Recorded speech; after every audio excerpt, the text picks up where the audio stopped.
तेलगावच्या मैदानात खुमारीच्या बैलांची गर्जना, संदीप मोहोळ ठरले विदर्भ केसरी पटाचे पहिले मानकरी। विदर्भाच्या मातीतील ऐतिहासिक आणि साहसी परंपरा असलेल्या विदर्भ केसरी शंकरपट तेलगाव येथे अत्यंत दिमाखात आणि उत्साहात पार पडला। या चित्तथरारक स्पर्धेत कळमेश्वर तालुक्यातील खुमारी येथील संदीप मोहोळ यांच्या बैलांनी आपल्या अफाट वेगाच्या जोरावर मैदान मारले आणि प्रथम क्रमांकाच्या मानाच्या किताबावर आपले नाव कोरले। या विजयामुळे संदीप मोहोळ यांच्यावर संपूर्ण जिल्ह्यातून अभिनंदनाचा वर्षाव होत आहे। या भव्य सोहळ्याला राजकीय आणि सामाजिक क्षेत्रातील दिग्गजांची मांदियाळी जमली होती। भारतीय जनता पक्षाचे प्रदेशाध्यक्ष चंद्रशेखर बावनकुळे, राजीव पोद्दार आणि आमदार आशिष देशमुख यांनी या कार्यक्रमाला विशेष अतिथी म्हणून उपस्थित राहून स्पर्धकांचे मनोबल वाढवले।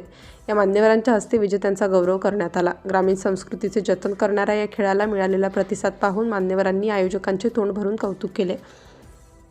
कार्यक्रमाच्या यशस्वीतेसाठी आणि स्पर्धकांच्या उत्साहात भर घालण्यासाठी मनोहर कुंभारे, दिलीप थोटे, रामराव मोहाडे, हिमेश्वर यावलकर, राहुल अंजनकर, भीमराव डोंगरे, नानाजी काथोटे, रोहित मुसळे, मंदार मंगळे, संजना मंगळे, सोनाली उमाटे, राजू गुगल, पियुष बुर्डे आणि महेश चकोले यासह भारतीय जनता पक्षाचे अनेक पदाधिकारी व कार्यकर्ते मोठ्या संख्येने उपस्थित होते।